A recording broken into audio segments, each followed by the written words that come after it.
Simone de Beauvoir. Simone de Beauvoir's Second Sex is a very intriguing piece of feminist work. Beauvoir is looking at women from multiple angles, from biology, from sociology, thereby concerning the Marxism, psychoanalysis, and what she tries to do is filter out that women's existence in both psychoanalytic position as well as sociological position is always the other. Now, when she is talking about the biological changes that a woman undergoes, unlike that of the man. Now, if you take a very predatory angle to it, it may seem that Beauvoir is dominating women's existence, but that is not actually true. What we see in Beauvoir is a time of 1920s and 30s, a very interesting time, along with her husband who is working at that time in Jean-Paul Sartre about existentialism. So it is not easy to look at things as it is in a post-modernist world. At that time, Beauvoir did not have the luxury of looking at things through the angle provided by Derrida or Foucault. What she has is few prehistoric documents and few theories which has always tried to push women as the other. So when she is talking about the biology, she is looking at it in this point of view that penis as a cultural symbol.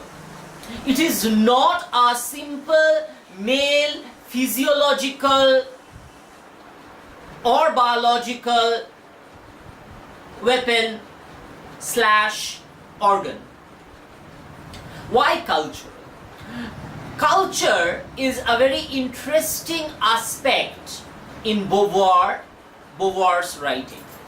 When he is using penis, he is using it as a symbol that a society has always looked upon penis, phallus as the pillar of holding a society. Women, on the other hand, is deprived of it. And here she starts moving from biology to that of the sociological aspect. That in the sense of economy, women as a phallic power controls the economy of tribes from the ancient time, of the family, of the system. So when you look at phallus, you look at it from an aspect which clings on to the superior flagship that an army needs as a salutation. So phallus as a salutation of male, and a woman being in a castrated position. Now, sociologically, what does the castration means? Castration does not mean removal of testicles as it is in the biology. Sociologically, castration means loss of power. If phallus is equal to power, lack of phallus is equal to lack of power. So, what does the power do?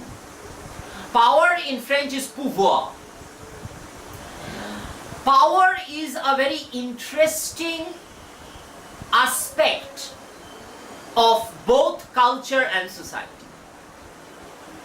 Power orients an individual to function with particular aspects. So, if we take it in Beauvoir's point of view, that man is a phallic whole, somebody who not only orders and controls, but believes in his superiority because he holds the scepter, phallus as a scepter.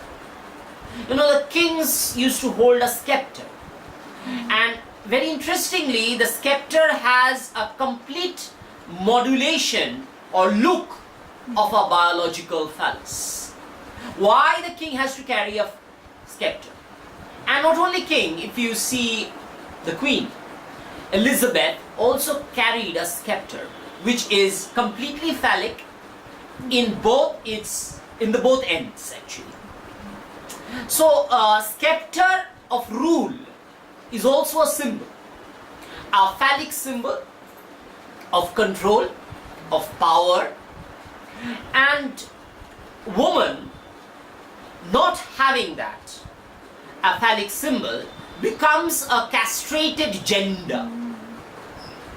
Here, castrated gender is being used by Freud very often. That women being castrated gender, they suffer from penis envy, and as a result, they appropriate male things which symbolized the aspects of phallic superiority. For instance, the dress of the father.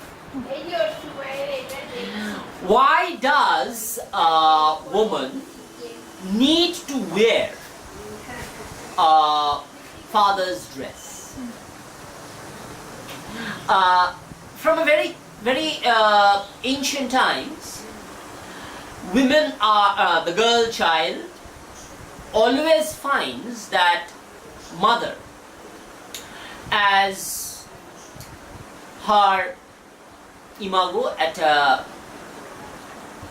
mirror stage, that is from 3 months to 6 months, as Lakna has pointed out. Somebody who reflects all the kind of fulfillments that a child needs. In that aspect, both the male and the female are similar.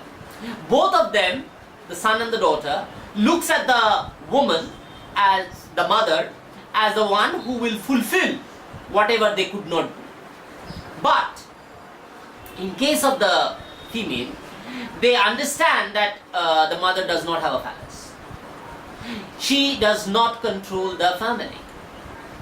Therefore, she needs a symbolic phallus. And therefore, she wears the dress of the father. More consciously, the belt, the leather belt of the father, which orients the symbol of power. Not that the father has beaten her with the belt, but it could be used as a weapon, a male phallic weapon of domination. The belt also controls the trousers, and therefore it binds the family. So the belt is a very important symbol, father's belt, that the daughter utilizes. And what Freud says as the Electra complex is not a girl's attraction towards a father, but towards a power he holds. Therefore, father's shirt becomes a symbolic testimony of family control. Father's belt becomes the power symbol. Father's boots becomes the symbol of domination. Throughout literature, we see these symbols recurring. Sorry. In the poem Daddy by Sylvia Plath, the boots are often being recurred again and again, symbolizing the Nazi power of control, but also the daddy's power. So the daddy, the figure of daddy, is a very important symbolic power structure, the boot. Now, if we go by the complex of Electra, which of course Jung has rejected later on, what Beauvoir was trying to show, that Freud was necessarily biased towards the upliftment and denouement of male sexuality, and women is used as a gift in a marriage that is passed from the father to the son-in-law. So women facilitates as an economic exchange that binds the two families together, and therefore she is being looked up as a gift. So we see in Pride and Prejudice, Mr. Bennet calls Jane as a gift for Bingley, and again Elizabeth to Darcy becomes a symbolic gift that will secure the financial position of the father. Very importantly, Shakespeare in his Tempest has used Miranda as a gift when he says to Ferdinand that this gift I freely endow thee. So, and he instructs that how to use it. It's like the father is not only giving the daughter as a gift, but it comes with a user manual, that how to use my daughter as adhesive, as a Fevicol, to bind the power structure of two families. So from Shakespeare to Jane Austen, from Chaucer's Wife of Bath, who again and again focuses on her status as the other, the second sex in the entire Canterbury Tales, to that of a postmodern text like John Osborne's Look Back in Anger, where Alison is wearing Jimmy's dress, red cherry shirt, and later on by Helena. The shirt becomes a preemptive symbol of assuming the cultural gift.